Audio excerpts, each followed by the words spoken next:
¿Cómo están, chicos? Bueno, por una parte aquí comentarles la siguiente actividad que vendría a ser la actividad 2, corresponde a una etapa que se la conoce como de desarrollo, que básicamente contempla en cuanto a sus contenidos lo que es el diagnóstico y justificación, en donde nosotros básicamente colocamos la información respecto a, en lo que es diagnóstico, colocar lo que son los antecedentes prácticamente, ¿no? ¿En qué consiste esto de los antecedentes? Los antecedentes básicamente permiten contrastar la información de antes del proyecto con lo que nosotros estamos planteando en el proyecto actualmente. ¿Qué quiero decir con esto? Que en la etapa de diagnóstico, en los antecedentes, nosotros debemos tratar de explicar los pormenores, la situación en la que actualmente se trabaja con el proyecto, o sea, me refiero a si yo estoy trabajando con la automatización de algún equipo, tal vez anteriormente no contaba con ese sistema, ¿no? Entonces, ¿cómo era su trabajo? ¿Qué pormenores, qué dificultades tenía? Porque posteriormente nosotros estamos dando solución a ese problema con la presentación de nuestro proyecto, ¿sí?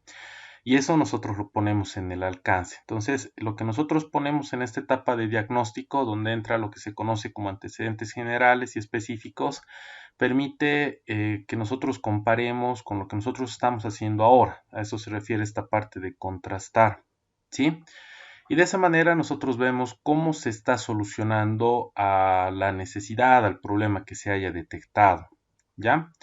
En cuanto a la justificación, viene hacer la importancia de lo que estamos haciendo, que se maneja de forma general en tres niveles. Podría trabajarse incluso hasta cuatro, pero tres niveles es lo mínimo que yo les voy a pedir.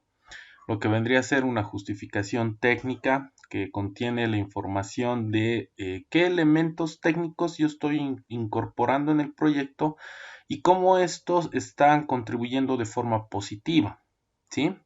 Después de eso viene la justificación económica que tiene que ver con la parte monetaria, o sea, cómo lo que yo estoy haciendo a través del proyecto influye o repercute de forma positiva en el aspecto económico, ya sea en el mismo hecho de que tal vez al automatizar hace que el proceso sea más rápido, sea más eficiente, genere más producto, por lo tanto eso se traduce en aspectos económicos, ¿no? O tal vez que estoy haciendo algo tan eficiente que incluso a nivel de costo, al momento de implementarlo, no tiene un costo muy elevado comparado con lo que ya hay en el mercado, ¿no? Entonces, de alguna manera se podría ver de comprobar o mencionar cómo es que a nivel económico o a nivel de proyecto nosotros lo que estamos incorporando eh, repercute en la parte monetaria positiva para la persona que va a adquirir este equipo. Después de eso viene la justificación social. La justificación social es a quiénes se está beneficiando. Tal vez lo que yo estoy haciendo es incorporar un sistema con elementos de protección para el operario que va a mejorar las condiciones de trabajo de las personas dentro de la empresa. Podría ser. O en realidad el beneficiario final siempre es la persona y la empresa que está adquiriendo esto, ¿no? Entonces podríamos mencionar a qué área se está beneficiando con lo que nosotros estamos haciendo. ¿Sí? Después de eso entra lo que son los objetivos. El objetivo general, que de alguna manera ustedes ya lo han elaborado en base a una tarea anterior, que era el árbol de objetivos justamente, que ahora le vamos a poner ya un formato para que ustedes puedan armar y construir un objetivo general. Los objetivos específicos, de la misma manera, ustedes han trabajado ya una tarea que está en función de la matriz de diseño metodológico, en donde ustedes han establecido el qué, que son las actividades, ¿no? Estas actividades, esto del qué, básicamente son los objetivos específicos, ¿sí?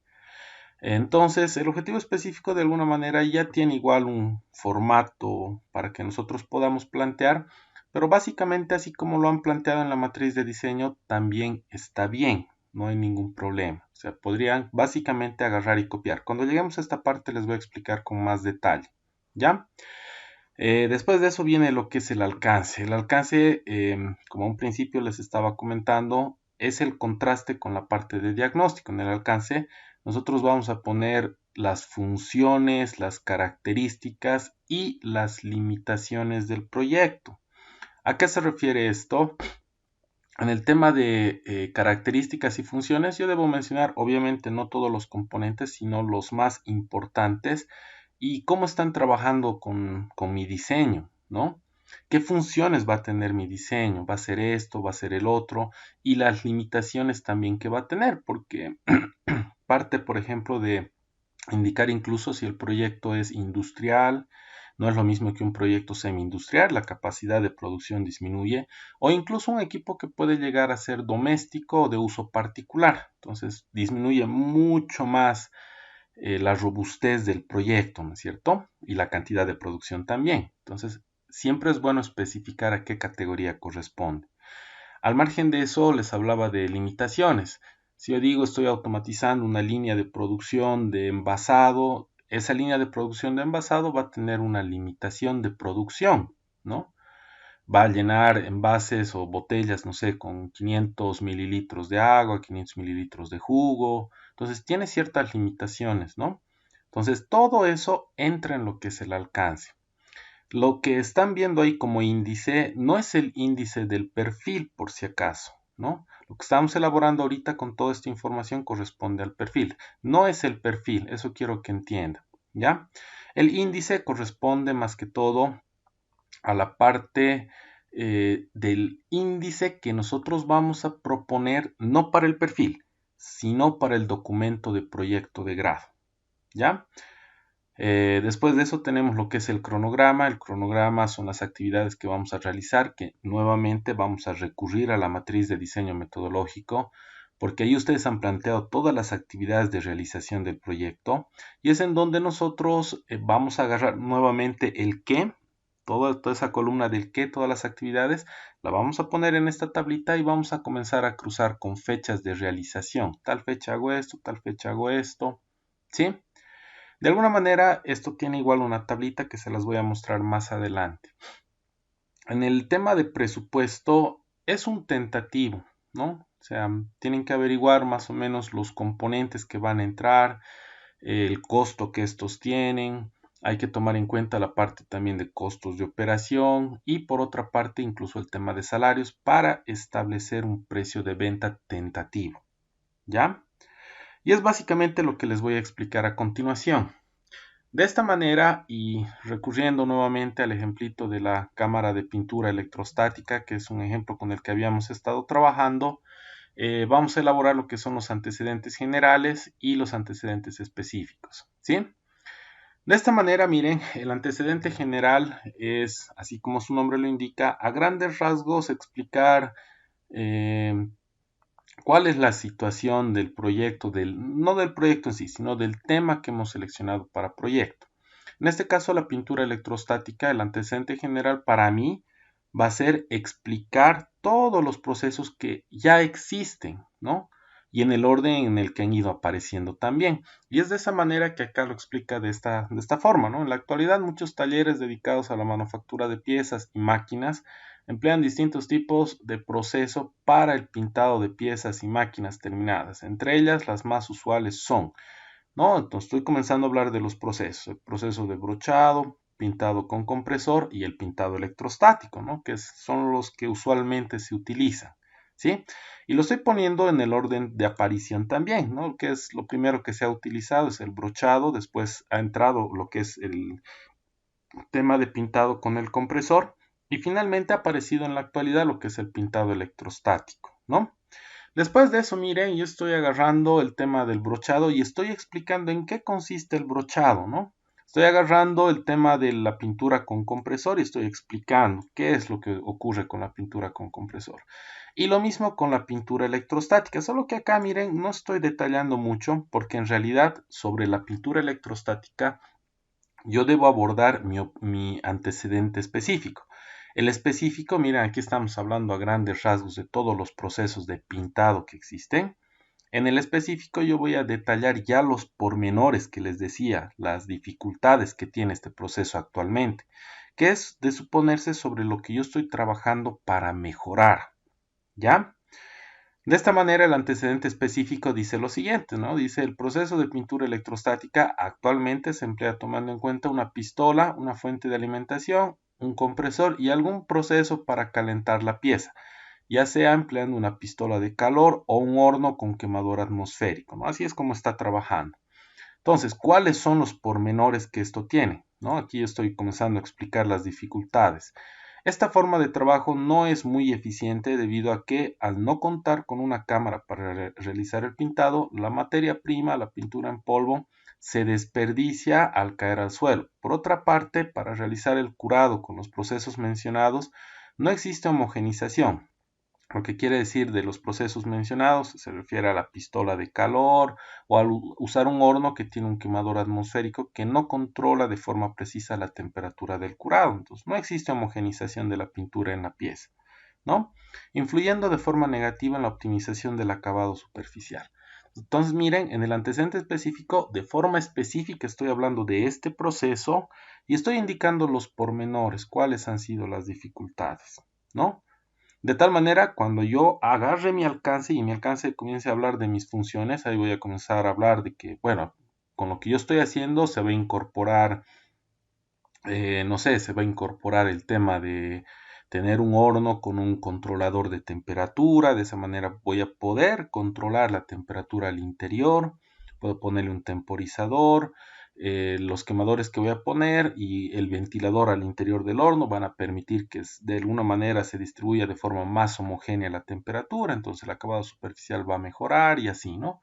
Entonces, lo que ustedes ponen aquí en el antecedente específico son pormenores, limitaciones, cosas negativas, digamos, de cómo trabaja actualmente este proceso, cosa de que se entienda con lo que yo pongo en el alcance las cosas que se están mejorando, ¿sí? Posteriormente tenemos el tema de las justificaciones. Les había dicho que generalmente se manejan tres justificaciones, la técnica, la económica y la social. Pero en algunos casos se maneja una cuarta que es la ambiental, que en la mayoría de los casos, en lo que he visto sus proyectos, creo que no corresponde. La ambiental entra en caso de que lo que ustedes estén haciendo tenga un impacto ambiental. Me refiero a que, no sé, estoy haciendo la automatización de un dispenser, perdón, que realice el reciclado de latas y botellas de plástico y de vidrio y que, bueno, esto pasa en el exterior, por ejemplo, que hay máquinas donde van las personas, depositan su botella de vidrio, internamente la máquina comienza a seleccionar si ponen una lata también, si ponen alguna botella de plástico también, y les da cupones o les traducen algunas monedas, algo de dinero, digamos, cosa de que fomente a las personas para crear un hábito ambiental, ¿no? Entonces, depende mucho del proyecto. Si es un proyecto que tiene que ver con el reciclado, tiene que ver con este tipo de cosas, sí tendrían que poner una justificación ambiental. Caso contrario, trabajamos solamente con estas tres. ¿Ya? Entonces, la justificación técnica consiste en lo siguiente. Nosotros debemos mencionar los elementos tecnológicos que estamos implementando y cómo influyen de forma positiva en el proyecto. Por ejemplo, dice acá, ¿no? Para la cámara de pintura se va a incorporar un sistema de recuperación empleando un extractor. El extractor es un elemento tecnológico en que influye de forma positiva en la recuperación de material. Por otra parte, para controlar la temperatura, el horno va a contar con una termocupla, un controlador y un ventilador centrífugo. Todos estos son elementos tecnológicos que nos permiten controlar la temperatura. Estos elementos permiten que el trabajo de las cámaras sea mucho más eficiente, ¿no? Entonces estoy hablando de los elementos tecnológicos. Obviamente no estoy mencionando todas las piezas que tiene la máquina. Estoy mencionando las más importantes, ¿ya? En cuanto a la parte económica, ¿no? Dice, gracias al recuperador de pintura, el usuario reduce sus costos por concepto de compra de materia prima. ¿Qué quiere decir? Que la materia que antes caía en el piso y tal vez ya no era reutilizable, ahora cae un recuperador, cae una bandeja en donde podemos extraer y reutilizar ese material, ¿no? Eso implica un ahorro para la empresa porque hay menos material desperdiciado.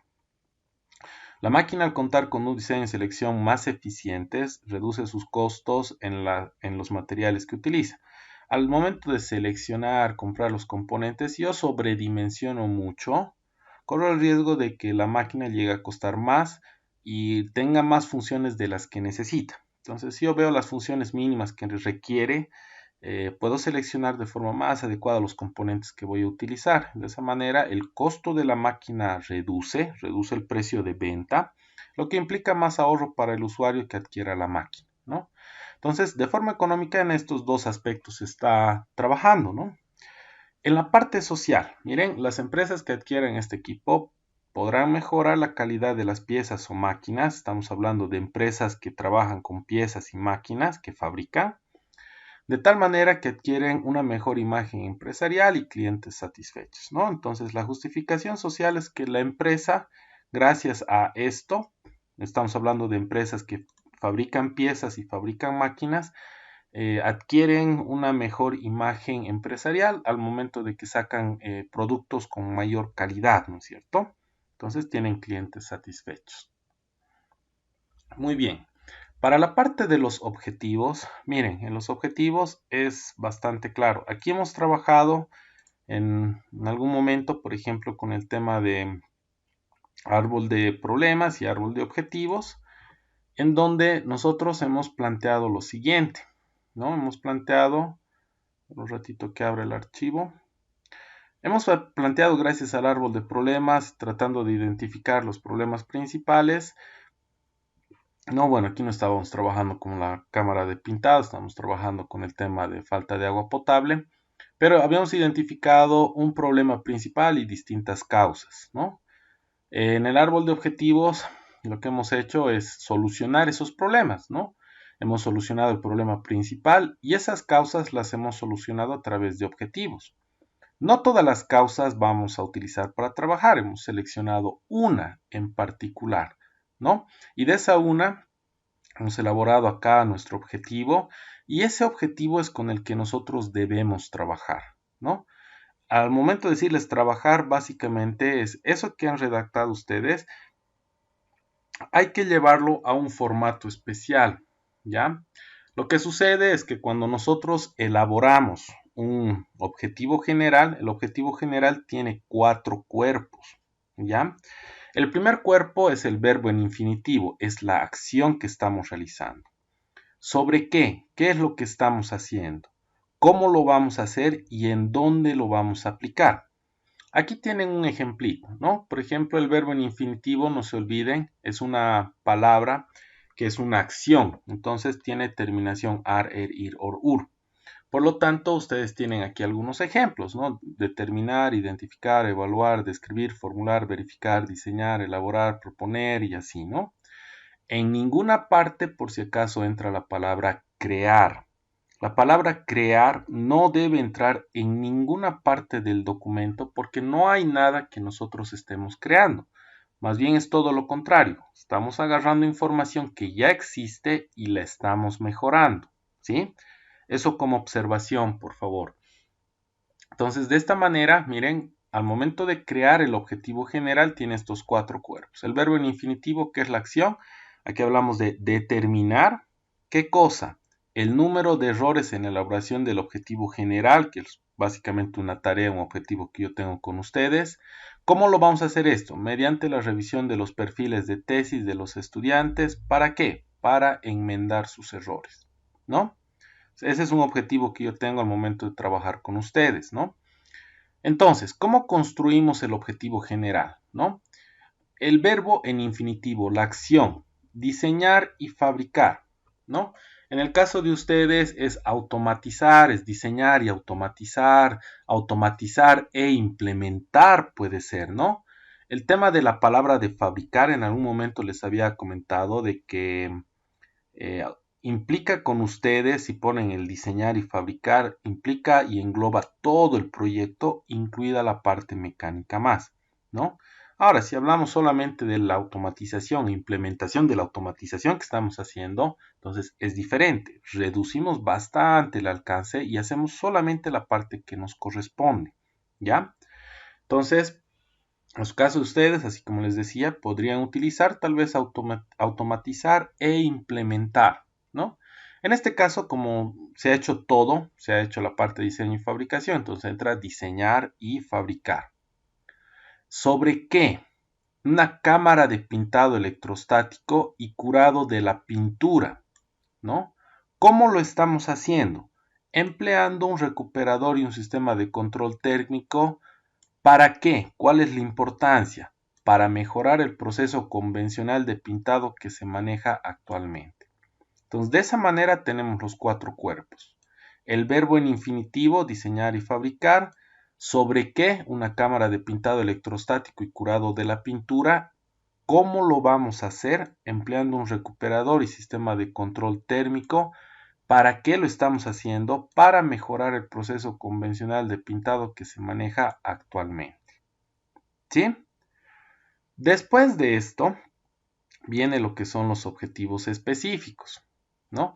Los objetivos específicos tienen también un formato de presentación, pero como les decía, lo que nosotros vamos a hacer en realidad es mucho más corto, ¿no? A ver, vamos a hacer un ejemplito para que vean en realidad lo que ustedes tienen que hacer y que sale de la información que ustedes mismos ya han elaborado. Ustedes han elaborado lo que es la matriz de diseño metodológico, ¿no es cierto? Entonces, en la matriz de diseño metodológico han establecido lo que es el qué. ¿Qué es lo que ustedes están haciendo? ¿Sí? Entonces, aquí en la parte de la columna del qué, ya lo han planteado, ya lo han hecho. Miren, yo estoy seleccionando solamente esta columna, solamente esta, ¿no? Hasta aquí. Voy a agarrar, le voy a hacer clic derecho, le voy a poner copiar. Voy a ir acá a mi documento y le voy a poner, no es cualquier pegado por si acaso, porque si no les va a pegar toda la columna. Vienen acá a pegar y le van a decir que pegue solamente el texto. Entonces solamente el texto les va a pegar. A esto de acá le van a poner ¿dónde está? Su sangría o sus viñetas, perdón, y con eso ya está básicamente, ¿no? Entonces, para esta parte, como les decía, no es necesario ponerlo en formato, ¿ya? El objetivo general, este sí debe estar, así como les he mostrado, bien planteado. Después de los objetivos, viene lo que es el alcance, ¿no? Entonces, en el alcance entra lo que les decía, las funciones, características, rangos de trabajo, limitaciones que tiene la máquina. Aquí ustedes tienen que poner con mucho detalle, ¿sí? Tienen que poner con mucho detalle. Lo que sucede acá es que si no ponen con detalle, da lugar a una mala interpretación de la persona que va a ver y va a leer este documento, ¿sí? Da lugar a una mala interpretación. Si hay una mala interpretación, ustedes les pueden preguntar cosas que tal vez no corresponden al proyecto que ustedes están realizando, ¿ya? De esta manera, miren, para este proyecto se está tomando en consideración lo siguiente. Lo primero, la categoría, lo que les decía. Hay máquinas que son industriales, semi-industriales y otras que son domésticas. Esta por las características de tamaño, rangos de trabajo y piezas con las que puede trabajar entra dentro de la categoría de semi-industrial. Pueden entrar objetos bastante grandes, pero no puedo meter un coche o una máquina entera, por ejemplo, ¿no? Entonces yo debo limitar. La máquina es semi-industrial. En su caso de ustedes, tal vez es completamente automatizado o es semi-automatizado. Eso también tienen que definir. Eso va a venir acá también, ¿no? La máquina es semi-industrial y puede trabajar con objetos de hasta, incluso estoy poniendo el tamaño de objetos máximo con el que tiene capacidad las recámaras de poder admitir, ¿no? El equipo está diseñado para trabajar con una pistola de pintado electrostático que cuenta con un compresor de un HP. Dentro de las funciones que tiene la cámara de pintura electrostática están, estoy describiendo las funciones. Realizar el pintado dentro de una de las cámaras que cuenta con un recuperador y una bandeja para la admisión de material sobrante. Por otra parte, realiza también el curado de las piezas a través de un horno secador que permite trabajar con un rango, miren, no es cualquier temperatura, es un rango de temperatura con el que trabaja el horno, que va de 100 a 200 grados centígrados con temporizador de tiempo. Para esto la máquina cuenta con un sistema de extracción en el caso del recuperador y cuenta con quemadores, un ventilador centrífugo y un controlador de temperatura PID para el caso del horno. Estoy describiendo incluso los equipos que estoy utilizando. No le estoy poniendo marcas, basta que le ponga que es un controlador PID, ¿no? Y aquí igual, no basta que yo especifique que es un ventilador centrífugo. Acá podría especificar, aunque ya he puesto que es un quemador, podría poner, hay distintos tipos de quemadores, podría poner el tipo de quemador que estoy utilizando, ¿no? Podría especificar más todavía. Además, tendrá un tablero de control en donde se almacenará los elementos de protección y elementos de control. Después de eso, aquí donde dice figura 1, y aquí viene el título, cámara de pintura electrostática, ustedes obviamente van a borrar esto y le van a poner el título de su proyecto, ¿no? No sé, automatización de tal máquina, ¿no? Y después de eso van a tener acá una imagen. Este cuadradito lo van a borrar después, o sea, solamente está representando la imagen que debería venir acá, ¿ya? Lo van a borrar, pero la imagen que vayan a colocar tiene que ser aproximadamente de este tamaño, ni más ni menos, aproximadamente este tamañito. Cuidado le pongan casi toda la hoja o algo muy pequeño. Este tamaño está bien, es aproximadamente de 7 centímetros por 7 centímetros, ¿ya? Después de eso viene la fuente. Puede que la imagen que hayan sacado acá sea de internet, entonces van a poner el link. Si no es de internet y ustedes, por ejemplo, han sacado una foto de esto, entonces eso corresponde a lo que se conoce como elaboración propia. ¿Sí? Correspondería a elaboración propia. Ahora, si no ha sido así y esto de acá ustedes lo han sacado de internet nuevamente, aquí entraría lo que es el link de donde han sacado. ¿Ya? Muy bien, después de eso entramos con el índice tentativo. Aquí esto quisiera que me entiendan. El capítulo 1, esto que están viendo acá, hasta aquí, son los contenidos mínimos del documento de proyecto. Entonces, esto de acá ustedes no lo van a tocar, no lo van a modificar, ¿ya? De manera tentativa, aquí ustedes van a comenzar a colocar, esto sí ustedes lo tienen que poner, el número al que corresponde y el título, solamente el título del tema que ustedes quisieran que entre dentro de su marco teórico. En el entendido de que en el marco teórico entra toda la teoría, fundamento teórico del proyecto. Traten de no ser muy amplios, ¿ya? ¿A qué me refiero? Miren, yo estoy hablando aquí de procesos de pintado, voy a hablar de pintado manual, pintado con compresor, pintado electrostático. Estoy utilizando controladores PID, entonces con teoría de controladores PID, voy a trabajar con ventiladores centrífugos, entonces teoría de ventiladores centrífugos. Estoy trabajando con quemadores, teoría de quemadores, ¿no? Ustedes van a trabajar con PLCs, entonces teoría de PLC, ¿de qué PLC van a poner la teoría? Porque hay PLCs con distintos tipos de características que pueden tener módulos de ampliación, pueden tener un montón de elementos. Van a trabajar con la parte de conductores, elementos de protección.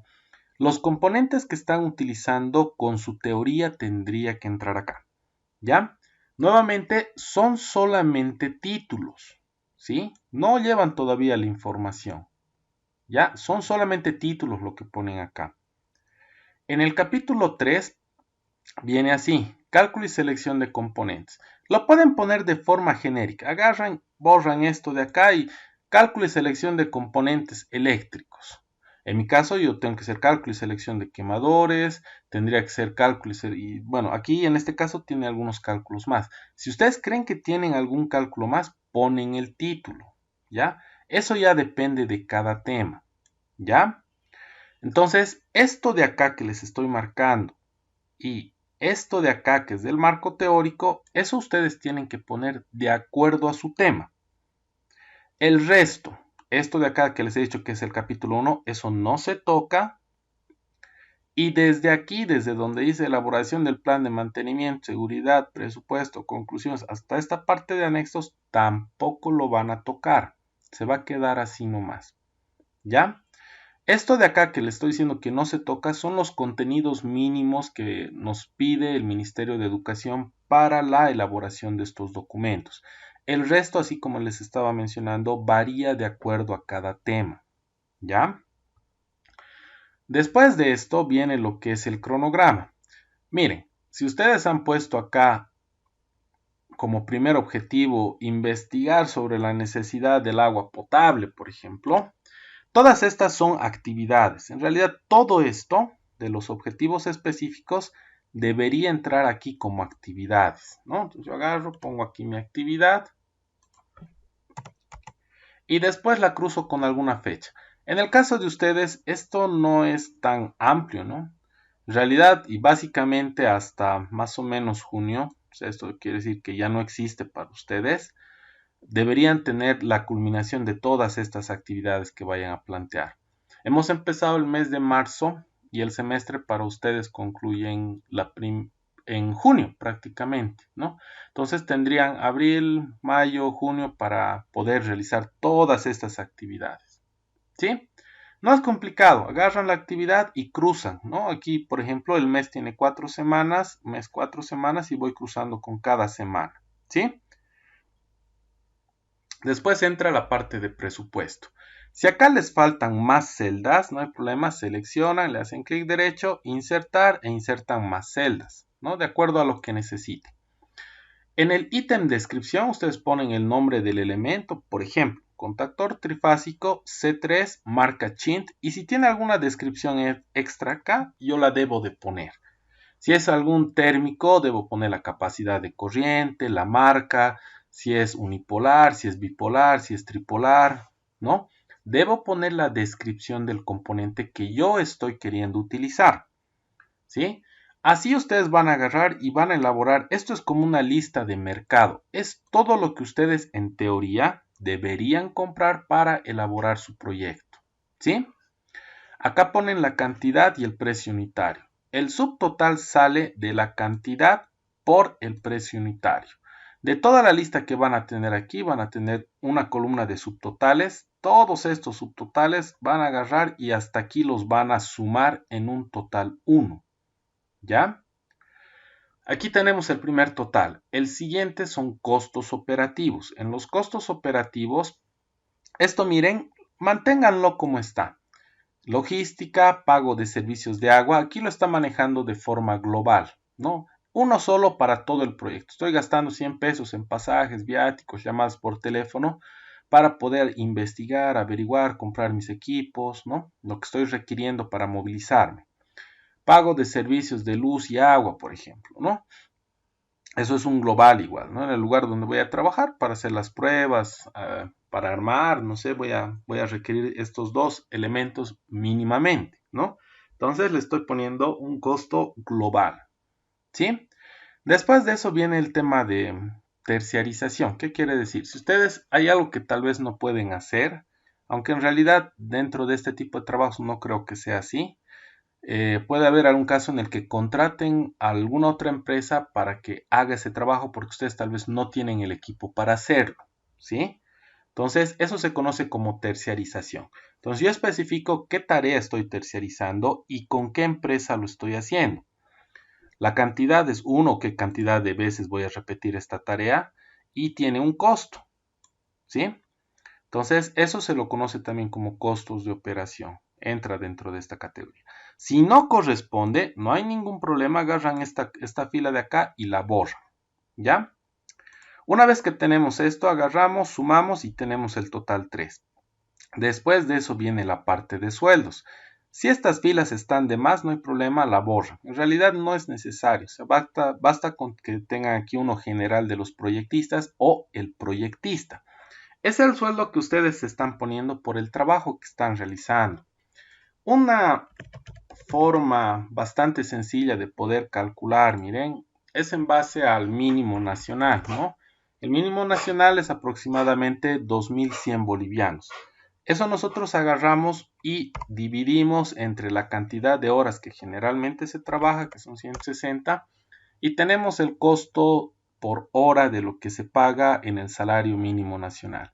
Entonces, este valor de 13 aproximadamente que tenemos, lo voy a multiplicar por la cantidad de horas que yo voy a estimar que estoy empleando en este proyecto. No sé, estoy empleando o voy a emplear a lo largo del proyecto unas 60 horas, ¿no? Entonces, el salario va a ser 780. Entonces, yo voy a agarrar esos 780, voy a poner acá y voy a tener mi total 3. Posterior a eso tenemos el total 1 más total 2 más total 3. Sumamos los tres totales, tenemos un total general que se lo conoce como costo total unitario. Después de eso tenemos lo que se conoce como el margen de utilidad, es la ganancia sobre este costo total unitario que queremos tener. El costo total unitario solamente garantiza que recuperemos el dinero que se ha invertido, pero no ayuda a establecer un precio de venta porque no hay margen de ganancia.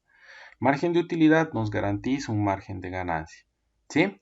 Se maneja del 20 al 30%. No sé si alguna vez, cuando ustedes han ido a hacer alguna compra y han pedido alguna rebaja, lo primero que les dicen es el tema de factura. No estamos tocando aquí el tema de factura. Ya, sin factura y es tanto de rebaja, pero rebájame un poquito más. Y esta persona comienza a hacer cálculos en su calculadora y lo que está haciendo es jugar con el margen de utilidad del 20 al 30%, ni más ni menos, del 20 al 30%. Generalmente le ponen entre el 25 y el 30 porque saben que la gente va y pide rebaja y al final termina reduciendo hasta el 20%. Y lo que nos dicen al final es, estoy rebajando tanto, mira, un pesito, dos pesitos, nomás ya estoy ganando, pero no es así. O sea, en realidad todavía está con un margen de ganancia, ¿no? Entonces ustedes seleccionan del 20 al 30 considerando lo siguiente. Si su máquina es única, por así decirlo, o su diseño es único, lo que están automatizando es algo que sí se puede vender y la gente sí les va a comprar, entonces no importa el precio que ustedes pongan, al final les van a comprar. Ahora sí es algo que hay en el mercado, es fácil de conseguir, entonces no les recomiendo que utilicen un 30%, podrían llegar hasta un 20%, ¿ya? El precio de venta es el costo total unitario dividido entre 1 menos el margen de utilidad. Yo pongo la suma de mis totales y resto 1 menos 0,3. ¿Qué es 0,3? Es el margen de utilidad del 30%. Si fuese el 20 sería 0,2. Entonces agarro, hago mi operación y tengo lo que es el precio de venta. ¿Sí? Muy bien chicos, con eso estoy explicando lo que vendría a ser la actividad 2 de desarrollo. Un saludo grande.